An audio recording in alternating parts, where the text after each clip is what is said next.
Pernah nggak sih rugi? Oh, sering. Rugi, ditipu, Oke. ketipu. Udah kamu nggak usah pesantren karena kamu nggak ada potongan kiai katanya. Kenapa tuh? Kenapa alasannya kenapa apa? kata saya itu ya nggak ada Alasannya? potongan kiai. Masa nanti ketika dipanggil Al-Mukarram Sohibul Fadilah Kiai Haji Purnomo itu di telinga tuh nggak enak sekali.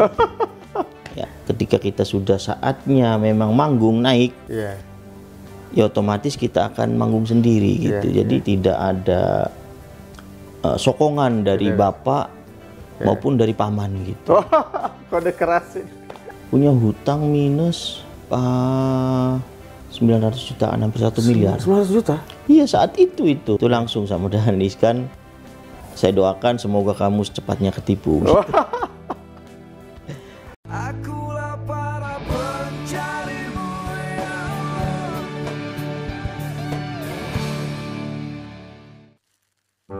Assalamualaikum warahmatullahi wabarakatuh. Bismillah, alhamdulillah, wassalatu wassalamu ala rasulillah wa ala alihi wa sahbihi wa mawalah. La haula wa la quwata illa billah. Perkenalkan, saya Agung Prawoto. Saya host dari program Ngopi, Ngobrol Penuh Inspirasi, yang digagas atau diinisiasi oleh LPNU Jawa Barat. Di samping saya sudah ada Ketua LPNU Jawa Barat, yakni Kang Mas Haji Purnomo. Kita akan ngobrol ya terkait bagaimana Kang Mas Purnomo ini sekarang bisa memiliki gurita bisnis yang begitu banyak ya. Kang Mas, gimana kabarnya, sehat? Alhamdulillah sehat, Mas Agung. Ini saya lagi ada di Taruna Beton, Kang Mas ya. Iya, ini betul. ada di kantornya Kang Mas Purnomo. Kang Mas, perusahaan apa saja sih yang sekarang Kang Mas bawahi itu, ada PT apa saja gitu, kemudian bergerak di bidang apa gitu? Itu kita ada 4 perusahaan. Yang pertama di PT Taruna Karya Utama. Itu awalnya jasa konstruksi. Biasa ikut lelang di PUPR dan lain sebagainya. Di tahun 2021 karena kebutuhan beton yang begitu besar, sejumlah 30.000 kubik dari PUPR juga itu? Dari PUPR dan juga bikin precast. Akhirnya saya punya inisiatif bikin batching plan. Oh, batching plan. Oke. Tercetuslah nama Taruna Beton. Itu berawal dari PT Taruna Karya Utama yang spesialisnya Taruna Beton ini memproduksi beton. Kita batching plan dan juga ada produk turunannya. Kita bikin precast. Precast itu ada untuk precast irigasi, tiang pancang, tetrapod, terus kubus beton, unit dan lain sebagainya. Dan juga ada PT Muara Jati. Itu apa juga tuh, PT Muara Jati? Bergerak di bidang jasa konstruksi, pengadaan. Ada lagi PT Pandita Jasa Prima, itu bergerak di pengadaan solar industri. Jadi kita agen BBM Pertamina. Ada lagi di PT Adikarya Putri Pratama. Itu spesialis di Pertamina karena memang kantor kita berdekatan dengan Pertamina ya? Balongan. Memang itu ada kerjasama yang PT Adi tadi sama Balongan ya? Ya, sama Pertamina karena kita kan berdekatan. Iya. Di Pertamina itu kan ada RU, refinery, ada EP, UPMS dan lain sebagainya. Karena kita bertetangga, berdekatan, jadi ya kita bersinergi gitu, berkolaborasi untuk bisa ikut sama-sama berpartisipasi lah di Pertamina Balongan. Berarti sebenarnya semua core bisnis itu berawal dari PT Taruna Karya Utama tadi ya? Ya. Itu tahun berapa itu kalau bisa dibagikan? Itu Taruna Karya Utama ya, sejarahnya itu punya orang. Oh, awalnya. Kemudian saya akuisisi. Kepemilikan saham dan perusahaannya semuanya dibeli dan dirombak total. Iya. Akhirnya sekarang berkembang. Dan yang lebih Dominan itu di Taruna Karya Utama itu yang sekarang Oke. melahirkan Taruna Beton gitu. Oke. Itu tahun berapa itu? Tahun 2015. 2015 berarti Iya. 8 tahun 9 tahun yang lalu ya. 9 tahun yang lalu betul Mas Oke. Agung. Nah, dari situ kemudian berkembang justru yang sekarang terkenalnya Taruna Betonnya ya sekarang ya. Taruna Betonnya Ah, karena di Indramayu ini proyek itu lagi gencar-gencaran begitu besar. oke. Baik itu proyek PUPR yang di BBWS Cimanuk di Sanggarung maupun Pertamina Balongan, Politama, kemudian ada juga dari proyek pemerintah daerah PUPR, Oke. Pemda. Oke. Itu semuanya mayoritas suplai betonnya dari kita, dari Taruna Beton. Sehingga walaupun usia beton kita Taruna Beton ini Baru masih lah. muda, 3 tahun 2021 ya? 3 3 tahun, tahun berarti. tapi alhamdulillah omsetnya sudah besar gitu, sudah Oke. banyak. Itu pasirnya kita dapat dari mana itu? Kan beton itu kan campuran ya, itu antara pasir, kemudian ada batu-batu kerikil. Ya, kalau materialnya itu pasir dari Cimalaka, Sumedang. Sumedang.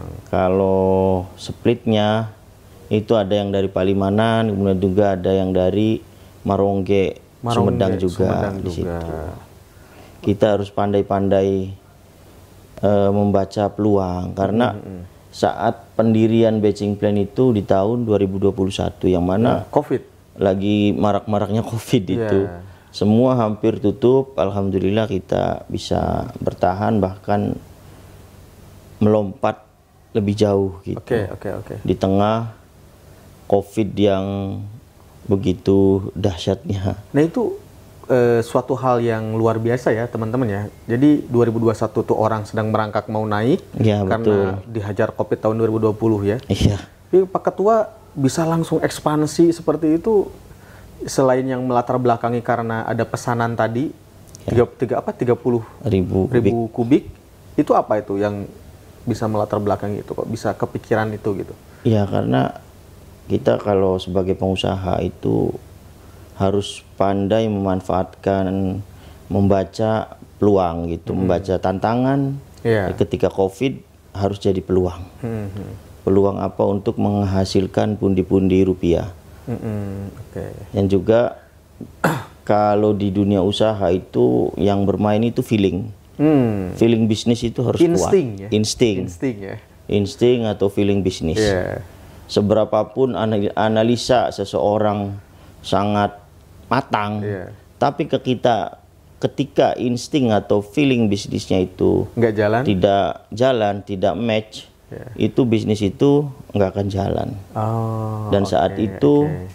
feeling bisnis saya mengatakan bisnis batching plan ini akan menggeliat gitu. Oke, Walaupun di tengah-tengah COVID, karena walaupun COVID pembangunan tetap berjalan gitu. Oke. Itu yang kena dampak yang sangat luar biasa itu kan di industri travel gitu, Pariwisata jelas. kemudian industri makanan pada gulung tikar karena kan saat itu ada WFH gitu, ada PPKM, Ya, PSBB, tapi akan tetapi pembangunan ini tetap berjalan sehingga alhamdulillah kita dapat keberkahan itu gitu.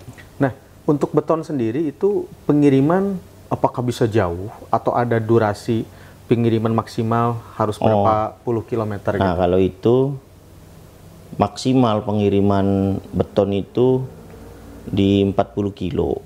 40 kilo berarti 40 dari kilo Indramayu kemana ya? Dari Indramayu ke Cirebon lah. Cirebon.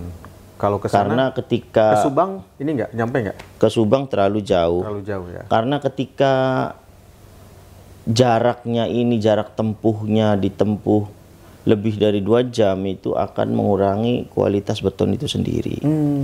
Maka kita batasi untuk jaraknya supaya kualitas ini, spek ini tetap terjaga.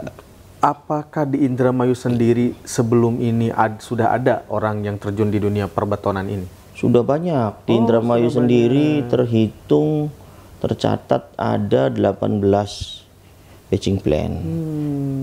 Dan semuanya itu orang luar.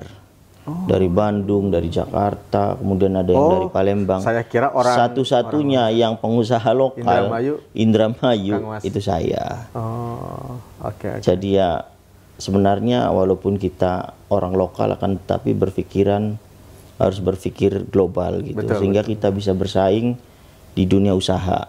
Oke, oke. Oh, saya kira tadi pas bilang orang luar kirain orang Korea, orang Jepang gitu kirain. Ternyata dari Bandung, Jakarta ya. Ya, Yang ini. dari yang udah perusahaan-perusahaan nasional Nah, gitu. terus itu strateginya gimana tuh? Kita bisa bertahan atau kita bisa merintis ya usaha batching plant ini di tengah sudah maraknya usaha-usaha sejenis. Ini kan menjadi sebuah tantangan. Strategi apa nih yang dilakukan oleh Taruna Beton? Strateginya ya kita dengan sesama pebisnis batching plant kita bersinergi. Kita komunikasi dan menganggap teman-teman itu semua bukan sebagai kompetitor, Tapi sebagai tapi partner. sebagai mitra bisnis gitu. Oke. Maka kemudian ketika ada pesanan yang berdekatan dengan batching plant punya teman, Iya. itu kita lempar pembeliannya di sana. Oh, oke. Begitupun sebaliknya, ketika ada misalkan ada dari Nindya Beton, ada dari USI, Iya. yang customernya itu dekat dengan kita, kadang dari beliau itu dilempar ke kita. Oh. Jadi kita bersinergi, karena istilah pepatah orang tua, usaha itu boleh sama, tapi rezeki orang itu Beda-beda. beda-beda. Oke. Jadi jangan takut kita tidak kebagian rezeki gitu. Karena rezeki itu Allah yang atur.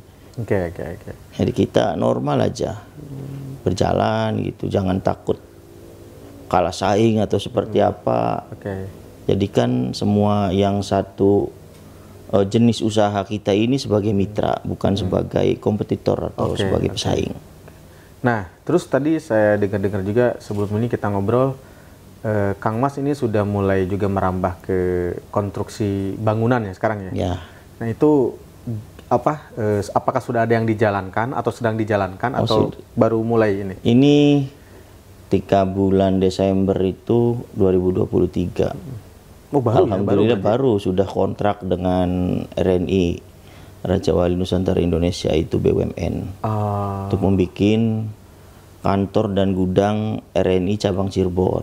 oh, oke. Itu kita alhamdulillah sudah kontrak, dan mungkin ini baru pengalaman pertama ya kita menggarap bangunan gedung gitu. Karena dari awal saya menekuni dunia usaha jasa konstruksi, spesialisnya itu di sumber daya air. Itu beton apa? Laut ya? Ya, ada di irigasi, sungai, pantai, bikin bendungan gitu, dan juga menggeluti dunia usaha yang baru ini menurut saya begitu mengasihkan, karena kita tertantang, terpacu untuk lebih semangat gitu, kira-kira bisa Oke. menguasai dunia apa bangunan juga gitu, bangunan gedung. Oh ini langsung bangunan gedung ini ya? Kantor Bangunan ini gedung, langsung, ya. langsung gedung ya? Bangunan gedung, Oke, betul. luar biasa. Kemudian selain konstruksi juga, saya dengar-dengar juga Pak Kang Mas sekarang sudah mulai juga mau merambah ke food ya? Iya, Mau F&B. food, mau ke kuliner lah ibaratnya. Ya. Apa itu? Yang akan dibuka apa gitu? Jadi kita kan core bisnis awal itu kan di jasa konstruksi. Ketika memang sudah settle, itu harus mampu mengembangkan bisnis lain gitu. Yang mana bisnis lain itu terutama di produk turunannya, kayak di solar, kemudian di batching plant. Nah, sekarang itu ketika batching plant ini sudah berjalan dan sudah settle ya katakan, itu kita mulai mencoba bisnis F&B. Saya ada yang franchise gitu, Cooler City Ice Cream and Tea. Oh es krim ya? Ya, Es krim semacam dan- mixu. Oh oke. Itu Cooler City namanya. namanya Cooler City. Dan di sampingnya ada Briling. Oh Birili. Ada Briling juga. Semua perbankan juga bisa tarik tunai di situ. Transaksi ya. Bisa transaksi di situ. Jadi sebagai penunjang fasilitas bisnis F&B tersebut. Dan di belakangnya itu kita bikin Taruna Cafe and Resto. Oh, oke. Jadi dalam satu kawasan di situ, ketika kita bawa anak-anak ditaruh di Cooler City, Iya. bapaknya sambil ngopi, sambil ngerokok di kafe gitu. Oke. Oh. Jadi masih dalam satu kawasan di situ. Oke. Jadi depannya itu es krim sama briling, ke belakangnya itu ada kafe. Ada and kafe resto. di situ, Cafe and Betul. Resto. Jadi itu bisa sekali mendayung 2-3 pulau terlampaui itu. Ya. Orang tuanya dapat ya, anak-anaknya juga bisa dapat ya es Ya. krim. Itu sudah launching atau masih dalam tahap pengerjaan atau Kalau ini di minggu depan itu insya Allah mau launching untuk Cooler City sama Briling. Kalau kafe masih dalam tahap pembangunan Oke. karena berlokasi di tengah kota. Oke. Dan kita juga dalam usaha itu istilahnya ada usaha musiman, kayak project itu usaha musiman. Project ya. Ada kalanya usaha bulanan, Ya. penghasilannya. Ya. Ada lagi usaha harian. Harian, ya, Nah, yang harian ini F&B ini tadi. kayak F&B tersebut. Oke. F&B, Briling juga ya. briling juga, kafe juga. Jadi pemasukannya ini, pendapatannya itu harian, termasuk ini juga Taruna Beton, batching Iya, plan itu itu masuk harian harian juga. Jadi ketika kita menebar jaring, menebar jala sebanyak-banyaknya, otomatis potensi mendapatkan ikannya itu akan lebih banyak. Lebih banyak. Oke. Jumlah karyawan ada berapa, Kang Mas? Kalau karyawan Dari semua. kantor di sini ada 42 orang. 42 orang. Kalau karyawan lapangan banyak Mas, ada 200-an lah, 200 orang. Dan itu memang Khusus di lapangan. disebar ya? Disebar betul, karena beberapa lokasi pekerjaan, enggak satu pekerjaan gitu.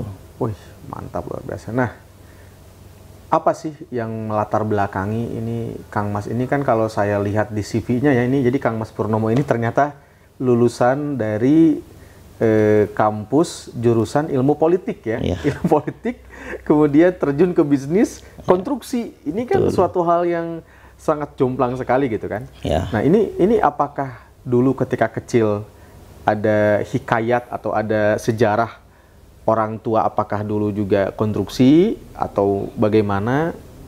Bisa diceritakan nggak bagaimana latar belakang Kang Mas Purnomo ini, dari keluarga seperti apa, kemudian bagaimana gitu ketika kecil? Kalau gini Mas ya, sebenarnya saya sedih menceritakan ini karena saya itu yatim semenjak masih umur 3 tahun. Oh, 3 tahun sudah yatim. 3 tahun saya sudah yatim. Kemudian setelah ya ibu saya menjadi TKW karena untuk memenuhi kebutuhan hidup keluarga itu ditopang dari Ke negara mana TKW-nya? ke Malaysia, ke Saudi gitu, ke Qatar ya. Oke. Nah, setelah lulus SD saya di pesantren Pesantren di Nadwatul Ummah Buntet Pesantren Cirebon. Cirebon. Asuhan Kiai Fuad Hashim. Bentar, Kang Mas ini berapa bersaudara? Saya 3 bersaudara. Anak ke? Anak kedua. dari Jadi ada 3 bersaudara. kakak sama Ada adik tengah-tengah ya. Betul. Oke, lanjut. Terus gimana tadi? Nah, karena saya ini keluarga yang nggak punya, akhirnya ketika mondok itu menjadi khodam kiai. Atau Pak, istilah khodam itu apa? Istilah Barangkali khodam- ada teman-teman yang kurang memahami khodam itu apa? Istilah khodam itu jadi santri yang bantu-bantu di dalam rumahnya kiai. Di situ ngurus putranya kiai, nyapu, ngepel, nyuci baju, Ngapu. supaya tidak membayar uang bulanan. Oke. Jadi kita ini diganti dengan mandiri sejak ya? kecil gitu. Oke. Gimana kita caranya survive gitu, bisa bertahan, bisa mesantren tapi tidak mengeluarkan uang yang terlalu besar gitu. Maka kemudian kita mengabdi, atau istilah di pesantren itu menjadi khodam kiai. Khodam bahasanya ya. Oke. Dan keunggulannya itu kita bisa dapat barokah dari kiai karena langsung praktek. Yang lain itu hanya Teori. belajar teori baik dari sekolah maupun dari pengajian, ngaji utawi iki-iku. Kata Iki. Ya sudah biasa di pesantren salaf ya. Iya, iya. Nah kalau khodam itu biasa nerima tamu, biasa ngikut kiai, biasa berinteraksi dengan tamu-tamu dari luar, Iya. entah itu dari kalangan pejabat, dari kalangan pengusaha, ataupun dari orang biasa. Jadi kita secara emosional sudah terbiasa berinteraksi atau bersentuhan dengan masyarakat gitu. Nah itu SMP di situ sambil mesantren ya. Ya. SMA SMA di Buntet sama. masih di situ juga. Masih di lanjut. situ pas kuliah. Ya selesai SMA saat itu saya izin pamit boyong Oh izin sama pamit, Pak almarhumlah Kiai pimpinan. Kiai Haji Lutfil Hakim. Itu putranya Kiai Fuad Hashim. Saya saat itu memang aktif di forum Bahtul Masail, LBM, dan rasa ingin mendalami ilmu agama itu sangat tinggi. Oh, Sehingga izin pamit boyong untuk meneruskan pesantren di Jawa Timur. Entah di Lirboyo saat itu ya, ataupun di Ploso gitu, ataupun di Tebu Ireng. Untuk memperdalam lah, karena di Cirebon itu kan hanya sebagai pondasi, Fondasi. Oke. sebagai basic ya. Nah, tapi kata guru saya tidak boleh. Udah kamu nggak usah pesantren, nemenin saya aja, karena kamu nggak ada potongan kiai katanya. Kenapa tuh? Kenapa Ya, alasannya kenapa kata saya itu ya nggak ada potongan kiai. Masa nanti ketika dipanggil Al-Mukarram Sohibul Fadilah Kiai Haji Purnomo itu di telinga tuh nggak enak sekali. Ya saya sami'na wa ta'na ya, sudahlah. Terus gimana, udah di sini aja 1 tahun lagi. Itu deh kata Pak Kiai siapa tadi tuh? Kiai Lutfil Hakim Lutfi Hakim. Iya, atau orang memanggilnya Abi Aim gitu. Akhirnya saya manut, nambah setahun lagi. Ketika mau boyong lagi, ditahan lagi, jangan, nggak usah boyong, nambah setahun lagi. Untuk apa? Alasannya apa? Nambah setahun Karena saat itu saya ngasuh putra beliau yang masih kecil, masih kelas 5 SD. Iya. Kata beliau, tanggung nanti setelah lulus SD silahkan kamu boyong. Tapi sebelum boyong, saya sambul kuliah tadi di UGJ, Universitas Gunung Jati. Kalau dulunya Unswagati. Dengan mengambil jurusan Fakultas Ilmu Sosial dan Politik tadi. Itu jurusan apa? Administrasi Negara. Latar belakangnya ngambil jurusan itu apa itu?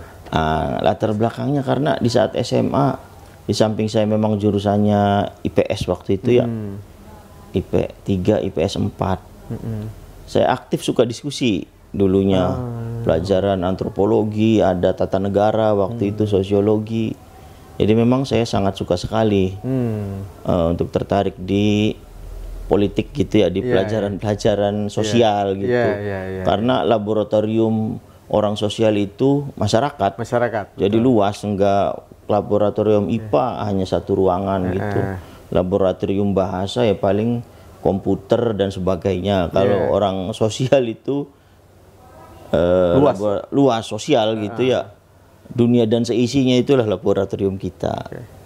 Nah terus setelah tadi ditahan untuk tidak boyong, tadi kan ditahan setahun lagi sambil kuliah itu. Betul. Itu tetap asli setahun lagi atau setahun lagi, asli setahun lagi. Begitu 1 tahun kita baru diperbolehkan boyong. Nah itu kita langsung pulang ke rumah, ke Indramayu. Enggak, saat itu enggak langsung pulang karena saya kuliah di Cirebon. Di Cirebon. Jadi boyong, kuliah sambil usaha. Saat itu buka counter HP. Waktu kuliah itu? Waktu kuliah. Kemudian jual HP second, jual buku. Bentar, itu modal awal dari mana itu?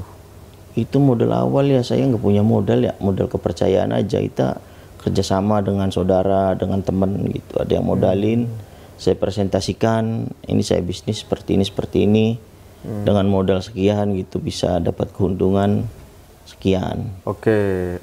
Itu modal yang modal kepercayaan dari awal. Oke. Nah itu usaha itu sukses atau tidak tuh? Usaha konter tadi kayak buku itu. Alhamdulillah usaha konter sukses ya. Artinya berjalan dengan baik dan bisa Membiayai memenuhi kebutuhan sehari-hari untuk sekedar makan, biaya kuliah. Karena saya kan dari kecil sudah mandiri. Begitu kuliah pun ya tidak disokong oleh dana dari orang tua gitu. Karena ya mandiri, ikut organisasi, jadi ketua BEM saat itu. Saya jadi ketua BEM termuda. BEM fakultas. Oke. Di saat semester 2 itu mendobrak kebiasaan lama yang tadinya senioritas. Ketua BEM itu minimal semester 3, semester 4 ya, semester 4. Sekarang semester 2 boleh. Karena sebagus apapun aturan, ketika memang tidak pas diterapkan untuk sekarang, itu perlu direvisi. Orang Al-Quran aja ada nasakh, ada mansuh, apalagi itu hanya sekedar peraturan kampus. Karena ada ART organisasi ya, bisa dirubah itu. Karena teori kepemimpinan itu tidak berdasarkan umur, tidak berdasarkan senior ataupun junior, tapi bagaimana caranya bisa menggerakkan organisasi, bisa menggerakkan orang-orang yang ada di dalamnya untuk mencapai tujuan yang telah ditentukan bersama. Itulah organisasi gitu. Selain di BEM, aktif di organisasi ekstra tidak waktu kuliah? Waktu kuliah tidak aktif di ekstra. Pernah aktif di ekstra di ini Serikat Mahasiswa Indonesia, karena lebih aktif di diskusi-diskusinya. Serikat Mahasiswa Indonesia. Iya. Di kampus itu ada organisasi ekstranya itu? Ada, tapi nggak populer gitu. Karena kita lebih populer apa dulu selain itu? Ya, yang populer kan ada PMI, HMI, GMI dan sebagainya lah. Tapi saya tidak, karena waktu luang saya digunakan untuk berbisnis, untuk usaha, sering mengikuti seminar-seminar, pelatihan-pelatihan gitu, sehingga sudah tercetak mindsetnya itu gimana caranya kita jadi pengusaha. Dan memang saat SMA pun saya sudah berpikir, tidak ada pikiran ingin jadi pegawai negeri ataupun jadi pegawai-pegawai di pemerintahan gitu.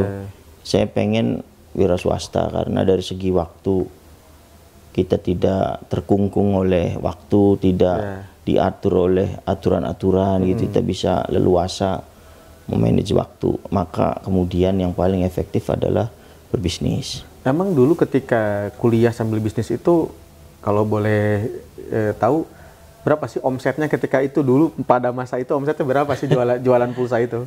Pada masa itu ya paling sehari itu 300.000 gitu omsetnya. Tahun berapa itu kalau masih? Tahun 2008. Tahun 2008. Omset 300.000. 300.000 sehari. Kan jual pulsa. Termasuk besar lah segitu ya? Iya, itu pun karena banyak yang via SMS, waktu itu belum ada WA ya. Ngutang gitu. Dicatat kasbon. Iya, dicatat aja temen-temen kan. Iya. Nanti ketemu bayar. Pelayanan yang terbaik lah. Iya, tapi nggak perlu ribet. Yang nggak bayar pasti ada. Ada. Namanya usaha pasti ya risiko-risiko seperti itu tetap ada. Itu gitu. Dari 300.000 itu keuntungan bersihnya berapa itu? Keuntungan bersih yang diterima? Keuntungan bersih 10% paling ya? Iya, pulsa itu ya 10% ya pulsa 40.000 sehari ya? Sehari 50.000 karena kan ada aksesoris gitu ya. Jual juga. Ada casing HP kayak gitu-gitulah. Oke. Itu saya buka persis di depan kampus. UGJ di situ. Lahan cuman paling 2 meter kali 2 meter setengah. Semeter setengah.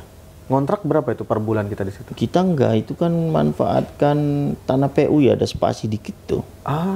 Kita Kita enggak ngontrak, enggak. modal bikin bangunan gitu aja. Bikin etalase aja, etalase sama bangunan juga bangunan semi permanen. Permanen. Pakai triplek kayak gitu. Yang penting kita bisa jualan gitu. Kita modal listrik aja paling ya di situ. Ya, listrik adalah karena sekitarnya juga kan banyak orang jualan pecel lele, ada jualan bakso gitu. Oke.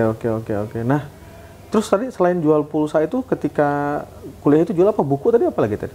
Ada jual buku, jadi gini, ada orang jual buku di samping saya. Jadi saya ajak kerjasama. Sekalian udah, nanti saya ngejualkan. Kalau Bapak ada keperluan nggak apa-apa. Yang penting saya dapat komisi lah. Atas satu buku ada yang kasih 3.000, ada yang 5.000 gitu. Buku apa yang dijual? Buku bacaan.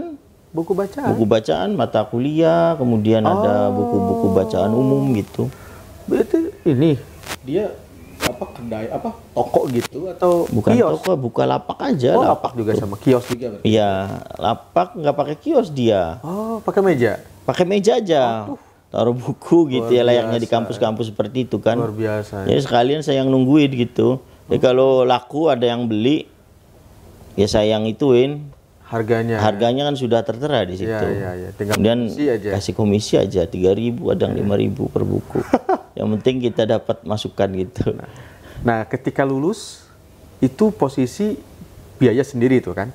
Itu orang tua sudah pulang dari kerja di Sudah Timur begitu Tengah saya kuliah, orang tua sudah jadi orang sudah pulang di pulang Indonesia. ke gitu. Indonesia. Berarti beliau sudah kerja di Indonesia lagi lah intinya. Sudah. Itu. Nah, setelah wisuda itu usaha dilanjutkan lagi atau Nah, kita gini, ekspansi? Tadi nyambung tuh. Kenapa backgroundnya pesantren, kemudian kuliah di politik, kok sekarang menekuni usaha di jasa konstruksi ya. Nah, jadi gini, saat kuliah dulu ketika jadi ketua BEM, selepas jadi ketua BEM saya membantu tokoh politik yang ada di Indramayu ini. Ketika jadi ketua BEM? Ya, masuk kuliah. Saya aktif di partai politik, tapi tidak sebagai kader politik, tapi sebagai asisten pribadi. Asisten pribadi. Calon bupati di Indramayu. Boleh disebutkan partainya apa? Atau orangnya Haji Gori Sanuri di sini ya.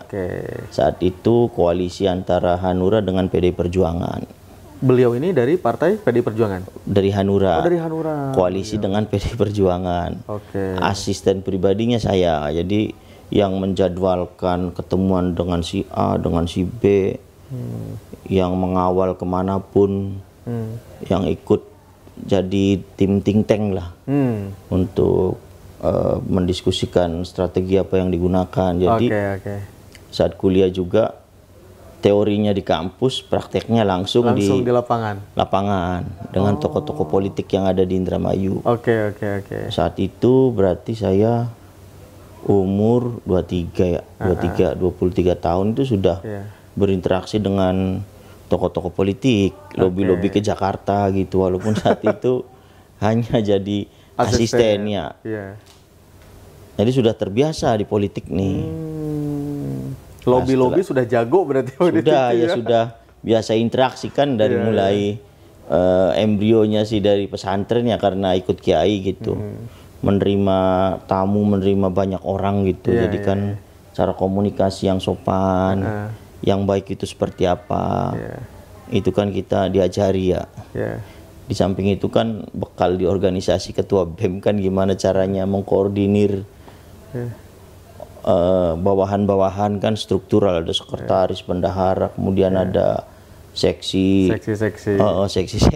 Jadi kan kita sebagai pimpinan itu merumuskan pikiran-pikiran besar, kemudian diaplikasikan sama di bawahnya. Nah, ketika itu kalah akhirnya, belum dapat rezeki itu. Nyalon kalah, kemudian dikenalkan karena saat itu kan kenal dengan banyak orang. Akhirnya ketemulah dengan pengusaha yang dari Cirebon, namanya Pak Haji Oyo Sunario. Ketemu di situ, karena ikut tender di Pertamina. Saya ikut bantuin kan, karena saat itu masih muda, saya masih bujangan. Iya, Ikut bantuin, dan menang proyeknya. Tapi saya tidak ikut berkecimpung di proyeknya karena memang saya nggak ngerti gitu. Berarti bantuin secara administratif. Administrasi aja, Oke. bantu-bantu. Tapi itu apa, usaha segala pulsa macam. ditinggalin sudah itu. Usaha pulsa di kampus ditinggalin, saya jual ke temen, geser ke Indramayu, kampung halaman. Buka lagi gitu. Buka lagi. Kita yang Jadi, jaga. Enggak, orang lain gitu. Kita ya manage Kita aja. punya karyawan lah ya. Ya, punya karyawan. Oke. Selepas itu belum ada milik ya, belum berhasil.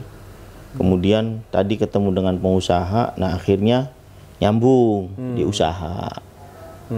Ketika mau ikut tender pekerjaan di Cirebon, itu karena sudah kenal, akhirnya sudah Mas Pur, jadi pelaksana Pak Haji saja. Kalau pelaksana itu yang ngurus lapangan, pelaksanaan pekerjaan dari A Mandor sampai atau apa Z. Bukan, di atasnya mandor, kalau ini project manajernya lah. Oke. Nah saat itu saya tidak punya pengalaman apa-apa dan tidak mengerti apa-apa. Ditawari pekerjaan sebesar 3,9 miliar. Apa pekerjaan apa itu? Bikin sungai waktu itu. Oh, Penanganan banjir sungai. Apa bikin tembok? pancang. Oh, pancang. Di bawahnya pancang ada borvel, kemudian ada meja-meja gitu, ada bikin tembok gitu, bikin mall. Yang saya lakukan itu saya kebingungan ya. Pastinya karena Karena belum ada nggak ngerti pengalaman. apa-apa, jangankan metode kerja, jangankan cara kerja dan sebagainya, menghitung, menggambar itu saya nggak ngerti sama sekali. Tapi ketika ditanya, gimana Mas Pur, bisa nggak? Bisa Pak Haji. Akhirnya yang saya lakukan ya tadi, berkah pernah jadi khodam, berkah jadi ketua BEM. Jadi kan mengorganisir, menggerakkan banyak orang. Sudah biasa ya. Sudah terbiasa. Akhirnya saya cari konsultan untuk mengajari saya. Kita ngebayar dia berarti. Ngebayar dia, jadi ngajarin. Ini gambarnya seperti ini, metode kerjanya begini, bahan bakunya A, B, C, harga upahnya sekian, harga besi sekian, harga beton sekian. Jadi itu diterangkan item per item, satu persatu gitu, sehingga saya paham kan, begitu kebuka, oh iya ternyata kerjanya seperti ini. Untuk saya kerja sendiri ya nggak bisa, carilah mandor yang memang sudah berpengalaman di bidangnya. Akhirnya diterapkanlah, ada mandornya, ada yang bagian ngitung, ada yang bagian ngegambar, ada yang bagian surveyor gitu ya, pengukuran, ada yang bagian pengadaan. Jadi kan karena kita di organisasi itu sudah biasa mengorganisir banyak orang sesuai dengan kemampuannya, nah, model dari situ nih kita bisa menggerakkan suatu pekerjaan gitu, proyek. Walaupun saya basicnya bukan orang teknik sipil gitu, tapi saya sederhananya bupati ataupun presiden itu tidak akan menguasai seluruh keilmuan atau seluruh bidang, akan tetapi ada staf ahli lah. Iya, betul. Staf ahli hukum, ada staf ahli bidang pembangunan, ada staf ahli bidang sosial gitu, ada yang kesehatan. Betul. Itu orang lain bisa, saya terpacu, kenapa kita tidak bisa gitu. Iya. Yang penting intinya satu, kita mau belajar dan mempunyai semangat dan kedisiplinan yang tinggi gitu. Nah itu dari proyek pertama itu sukses ya? Sukses, alhamdulillah.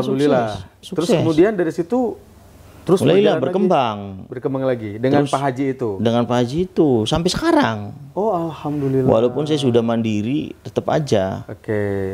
Dengan beliau hubungan masih baik, disupport juga pekerjaannya, dan jadi ketika kita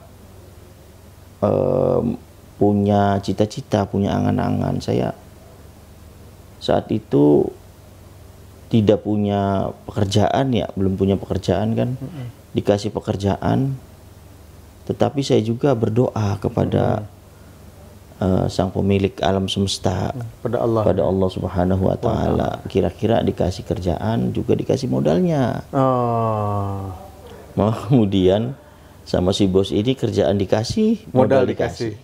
Oh, Jadi saya tidak perlu repot-repot untuk memikirkan modal yang begitu besar gitu. iya iya iya. Tidak perlu repot-repot nyari pekerjaan karena sudah dikasih. Iya iya. Yang penting satu modal saya ada modal kejujuran. Iya iya. Kejujuran, kita tanggung jawab, Iya. bisa menyelesaikan Oke. tugas-tugas ataupun amanah-amanah yang diberikan dari bos-bos gitu, sehingga kita alhamdulillah sampai sekarang bisa eksis gitu. Nah, berarti Taruna Karya Utama ini kan diakuisisi itu tadi. Apakah diakuisisi dari Pak Haji ini? Bukan, itu dari orang lain. dari orang lain. Hmm. Diakuisisi karena yang senior-senior ini sudah enggak di project lagi. Sudah pensiun lah ibaratnya. Ya, Sudah pensiun. akhirnya yang muda-muda ini kan maju nih. Ya. Itu proses itu tidak ada di perkuliahan. Iya iya iya. Karena kan itu pergolakannya luar biasa, apalagi urusan usaha. Betul betul. Jadi kita harus sabar, kita juga harus pakai etika. Di usaha itu etika, komitmen, dan kebersamaan. Betul betul. Karena ketika itu tidak diterapkan, usaha kita akan kehambat gitu. Oke oke. Karena pada saatnya ibaratnya kalau kata orang si gilir gumanti ya. Apa Jadi setiap orang ada masanya. Oh, setiap masa ada orangnya. Setiap masa ada orangnya. Oke. Jadi nanti juga saya niati hitung belajar lah. Iya. Ketika kita sudah saatnya memang manggung naik, Iya. ya otomatis kita akan manggung sendiri gitu. Jadi tidak ada sokongan dari bapak maupun dari paman gitu. Oh, kode keras ini.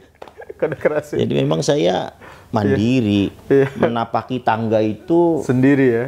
dari ibarat menghitung itu dari 0, 1, 2, 3, 4, 5 dan seterusnya. Iya. Bukan kalau dari paman kan dari 1 loncat ke 5, Iya. dari 5 loncat ke 9 gitu, loncat lagi ke 15, sehingga ada beberapa tangga yang memang tidak dilalui gitu. Betul betul. Tidak komprehensif lah ya. Iya. Tidak menyeluruh ya.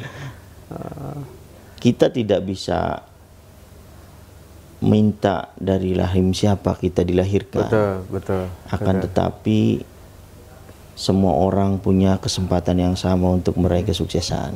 Ya, oke oke. Nah itu dari Pak Haji itu awal tahun berapa tuh awal pertama dapat proyek? 2012. 2012. Selepas lulus kuliah. Lulus kuliah 2012 dapat proyek itu, kemudian 2015 mengakuisisi perusahaan Taruna Karya Utama itu ya? Betul Ya. kan? Berarti kan dari pertama dapat proyek mengakuisisi 3 tahun ya. Waktu itu 3 tahun itu kita tanpa perusahaan masih nempel ke Pak Haji berarti ya? Iya, Pandita dulu 2014 saya begitu baru nikah bikin perusahaan namanya Pandita Jasa Prima. Oh, justru Pandita dulu Iya. sebelum Taruna Karya Sebelum Utama yang lainnya ini. ya. Kalau TKU Muara Jati itu tadi mengakuisisi dari senior-senior lah yang sudah Oke. tidak berkecimpung di proyek lagi gitu. Oke. Nah, kita kan dengar yang manis-manis terus teman-teman ya, dengar kesuksesan, menapaki ya. Pernah nggak sih rugi? Oh, sering. Rugi, ditipu, Oke. ketipu. Kita sudah Beda ya, terbiasa. ditipu sama ketipu beda ya? Beda. Coba Ditipu, contohnya apa nih? Pak Ayo, Kang Mas, kita ngopi dulu Siap. nih. Jadi kebetulan teman-teman, program ngopi LPNU Jabar ini disponsori oleh A Lot of Coffee, Bandung Coffee House. Kopinya nikmat banget. Mantap. Gimana Pak Ketua? Mantap. Wih, Nah. luar biasa. Ini kopinya sangat berasa sekali. Jadi ini kopi asli ya, Ini tidak kopi ada campuran premium ini. apapun ya. Nah, selain itu juga program kita disokong juga oleh Taruna Beton ya, oleh Kang Mas, kemudian oleh Jaket Keren, Cool and Calm, kemudian Harmonis Computer, Nih. kemudian ada juga NU Mineral ya. Jadi Mantap. kalau mau minum, pingin sehat, minum Ari NU Mineral gitu. Baik, jadi tadi gimana Pak Ketua? Lanjutkan. Dari awal-awal saya menikah 2013 itu saya jatuh sejatuh-jatuhnya. Awal menikah itu. Iya, megang project rugi. Karena banyak faktor lah ya. Oke. Faktor utama itu dari internal. Oke. Ada salah satu orang kepercayaan kita yang tidak amanah, tidak jujur gitu. Oh. Sehingga saat itu ibarat pemain tinju, kita masih pakai helm nih. Iya, iya. Udah kepukul dengan hentakan yang sangat kuat gitu, sehingga kita jatuh. Itu kalau dinominalkan bisa dikatakan nggak berapa nominal Besar kerugian? itu saat itu saya punya hutang minus 900 jutaan, hampir 1 miliar. 900 juta? Iya, saat itu. Tapi saya tetap tanggung jawab. Walaupun saya agunan nggak punya, aset juga belum punya. Karena saat pertama kali baru menikah, saya tidak dibawai bekal dari orang tua maupun istri saya juga tidak dibawai bekal dari mertua gitu. Bekal doa dari orang tua. Hanya bekal doa yang tulus, Oke. melangitkan doa-doa gitu. Sehingga memang kita benar-benar sama istri ini berusaha dari nol gitu. Itu gimana itu istri Kang Mas dulu gimana itu ketika baru aja Waduh, nikah sangat langsung shock punya hutang sekali 100 juta itu gimana itu? Sangat shock sekali kan, kaget ya. Iya. Kan saya juga namanya orang baru menikah kan. Iya, iya, iya. Chemistry-nya kan dalam perjalanan itu masih belum Iya. Masih belum klop bener lah. ya, Iya, masih belum saling klop memahami sekali. kan ya. Iya. Ini kita orang berumah tangga itu seperti apa sih? Iya, iya, iya.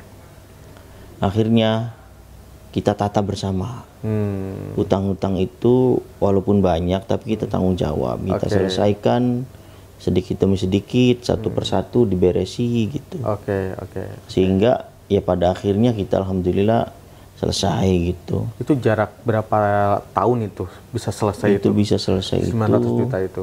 2015 itu sudah selesai. 2 tahun berarti ya. 2 tahun. Berarti alhamdulillah beruntung ya, meskipun kondisi seperti itu masih ada orang yang percaya memberikan proyek, memodali. Ya karena saya tidak membuat cacat gitu Oke. dengan orang, walaupun kita rugi, walaupun kerjaan itu banyak kendala, kena hujan, kena alam yang begitu dahsyat ya, tapi kita tetap tanggung jawab. Nah, itu kan hutang nih 900 juta. Ya. Nah, orang yang dihutanginya apakah Pak Haji yang di awal itu atau Bukan. beda lagi ini? Beda lagi, ada beberapa orang kan, ada yang kita minjem uang ke saudara gitu, ada yang istilahnya supplier belum dibayar gitu, macem-macem lah, banyak gitu. Tapi mereka ini percayalah ke ya, Kang iya, Mas bisa. iya, kita bisa- tetap dihadapi gitu. Oke, oke. Walaupun pahit tapi tetap dihadapi gitulah. Untung dibantu sama istri, jadi yang urgent-urgent nih segera ditutup gitu. Artinya ada yang utang itu kan berbunga, Iya. yang bunganya gede ditutup duluan gitu, yang bunganya agak kecil baru berikutnya skala prioritas tuh. Oh, berarti istri itu betul-betul ya membantu ketika perintisan Sangat dari membantu nol itu ya karena sampai sekarang ya, luar biasa. kelemahan kita kan sebagai laki-laki ya, di administrasi itu tidak tertib gitu, Kurang rapih lah. kurang rapi. Kalau perempuan kan istri, semua pencatatan itu tercatat semua, dibukukan semua, sehingga termanage dengan baik gitu. Kalau ibaratnya kalau perempuan itu teman-teman ya, kalau ngelola uang itu ya di satu saku. Iya, Kalau laki-laki nggak nyimpan di sini satu, sini Iya. satu, sini satu, sini satu. Kadang-kadang lupa tuh di mana uangnya. iya. Kadang masuk saku kanan, ngambil saku kiri gitu kan. Oke, jadi setelah itu, nah setelah itu kerugian, kemudian tadi pernah nggak rugi lagi atau ketipu atau ditipu lagi? Itu tiap tahun, hampir tiap tahun Tiap saya tahun ada ya? ada aja. Yang nipu ada, yang rugi project juga ada. Jadi misalnya dari setahun nih saya megang 5 paket. Iya. Ini tidak 5-5-nya semua untung semua. Ini kadang ada aja salah satunya. Yang loss. Yang loss ya. Oke. Yang rugi sih banyak faktor lah ya. Kadang harganya memang tidak masuk. Iya, iya, iya. Kadang ada kenaikan harga besi yang tadinya 9.000 saat perang Rusia sama Ukraina tuh jadi 13.000 gitu. Sedangkan kita sudah kontrak tuh. Signifikan ya naiknya. Akhirnya kan kita rugi. Oke, oke, oke. Tapi ya namanya usaha, ibaratnya ini rugi, ini untung, ini rugi, ini untung, ini untung. Yang penting akumulasi akhir tiap tahunnya itu bisa plus gitu, bisa ada margin. Berarti memang sesuai yang disampaikan oleh Dahlan Iskan ya, waktu Kang Ya. Mas waktu itu cerita. Gimana tuh? Dahlan ini kan ceritanya gimana tuh waktu itu? Dan itu semua peserta ditanyain. Ini peserta apa ini? Peserta sekolah CEO. Jadi yang sekolah itu CEO, ada founder, ada juga owner gitu. Owner perusahaan ya. Itu ketika ditanyain, kamu pernah rugi nggak? Kamu pernah ketipu nggak? Gitu. Ketika ada yang jawab, saya belum pernah ketipu, itu langsung sama Dahlan Iskan, saya doakan semoga kamu secepatnya ketipu. Gitu. Karena belum dikatakan pengusaha sejati sebelum ditipu. Artinya ketika bedanya pengusaha dengan bukan pengusaha, ketika pengusaha ketipu, jatuh, bangun lagi. Betul. Jatuh, bangun lagi. Ketika kita jatuh, tidak bangun-bangun, ya sudah, karir kita selesai. Tapi ketika kita jatuh bangun, dan pada akhirnya kita akan melejit gitu. Itu yang terakhir itu kan. Dan memang itu saya untungnya jatuhnya itu di awal gitu. Jadi belum tinggi, jatuh, jadi jatuhnya nggak terlalu sakit. Yang sakit itu ketika sudah tinggi, kemudian jatuh, nyungsep itu bangun laginya susah. Jadi intinya mungkin sekarang tetap juga merasakan kerugian-kerugian, tapi karena sudah dulu pernah ngalamin berat gitu ya, sekarang jadi terasa ringan lah ya, seperti biasa ya, meskipun itu tetap rugi ya, tetap namanya sebuah hal yang negatif gitu ya. Ya usaha itu kan yang dilihat itu bukan keuntungannya saja kan, tetapi resiko. Kalau kita berkacamatanya dari resiko itu bisa resiko untung, juga bisa resiko rugi juga. Faktornya kan ada force major, ada ya tadi ada yang tidak bisa kuprediksi, harga-harga yang naik gitu, kemudian juga alam gitu di saat ngerjakan bendung, hujan gitu kan. Ada badai, ada kiriman, banjir bandang. Ya sudah sering sekali menemukan hal-hal seperti itu gitu. Sehingga ya ketika menemukan hal tersebut sudah tidak kaget gitu. Sudah terbiasa. Nah, kemudian selain dari itu semua, Kang Mas ini juga aktif ya di LPNU. Ini motivasinya apa sih? Aktif di LPNU, apalagi sekarang memegang jabatan yang begitu penting sebagai ketua. Jadi istilahnya kita sebagai santri di NU itu bentuknya pengabdian. Bagaimana caranya kita berkhidmah, menghidupkan organisasi. Istilahnya kita ngasih makan kucing, yang bertelur itu ayam. Di organisasi memang kita keluar uang, baik itu untuk transport, operasional, kegiatan-kegiatan. Akan tetapi telurnya dari ayam, ayamnya dari mana? Itu kan hanya istilah, yaitu dari usaha-usaha kita. Karena dengan berkhidmah kita mendapatkan berkah dari para muassis ulama NU, sehingga usaha kita semakin maju, semakin berkembang, semakin maju, semakin berkembang. Dan juga kita kan begitu banyak saudara, banyak temen gitu, sama pebisnis atau pengusaha nyambung. Itu ada aja di situ nilai rezekinya dari situ. Walaupun dari sisi organisasi ya, namanya ketua itu sebagai ujung tombak dan ujung tombok gitu. Sudah biasa kan, tetapi ketika kita menjalannya dengan ikhlas, itu rezeki dari usaha kita itu akan mengalir dengan deras, laksana hujan. Nah kembali ke Taruna Beton, Kang Mas, sebelum kita tutup lah ya, orang kalau pingin tahu nih ada produk apa aja sih di Taruna Beton ini, kemudian ingin tahu tentang informasi tentang perusahaan Taruna Beton ini bisa diakses di mana ini? Ini kalau untuk Taruna Beton bisa diakses di web www.tarunabeton.com. Websitenya ya. Websitenya di samping produk beton, batching plant itu kita juga ada produk-produk precast, ada Udit, kemudian ada tetrapod untuk di breakwater pemecah gelombang. Ada kubus beton, kemudian ada pancang gitu untuk tiang pancang, spoon pel gitu, dan produk-produk yang lainnya. Jadi ketika ada orang butuh ngomong ke kita, nanti kita diskusikan, ketika bisa ya kita penuhi. Karena Taruna Beton ini sekarang tergabung dalam organisasi AP3I. Apa itu AP3I? Asosiasi Pengusaha Beton Pracetak dan Prategang Indonesia. Jadi anggotanya nggak banyak, hanya 30 perusahaan, baru 30 perusahaan se-Indonesia. Dan mayoritas didominasi oleh BUMN, ada Abi Praya Beton, ada Adi Persada Beton, yang dari Adikarya ada Advika Beton, ada Pionir dan sebagainya lah, yang perusahaan-perusahaan besar. Yang perusahaan dari kampung dan masih merintis itu hanya Taruna Beton gitu. Tapi kita termotivasi bagaimana caranya perusahaan ini bisa scale up bisnisnya supaya berkembang menjadi perusahaan yang besar gitu. Maka kita harus bergabung dan mengikuti komunitas perusahaan-perusahaan besar juga gitu.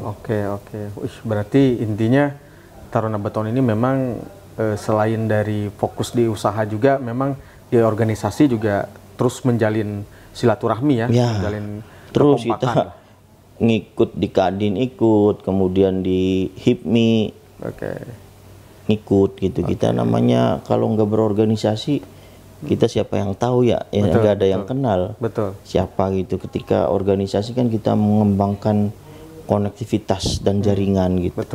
Yang penting kerjasama itu intinya harus saling menguntungkan. Jangan ada pihak-pihak yang dirugikan. Win-win solution ya. Ada win-win solution gitu. Itulah fungsinya organisasi gitu.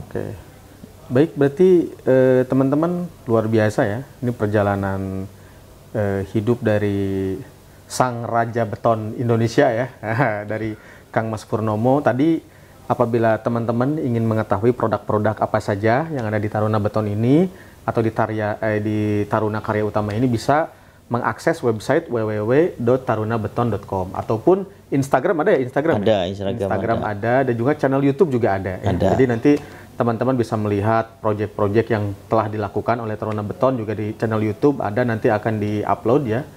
Jadi mungkin itu untuk pertemuan ngobrol penuh inspirasi LPNU Jabar pada episode kali ini.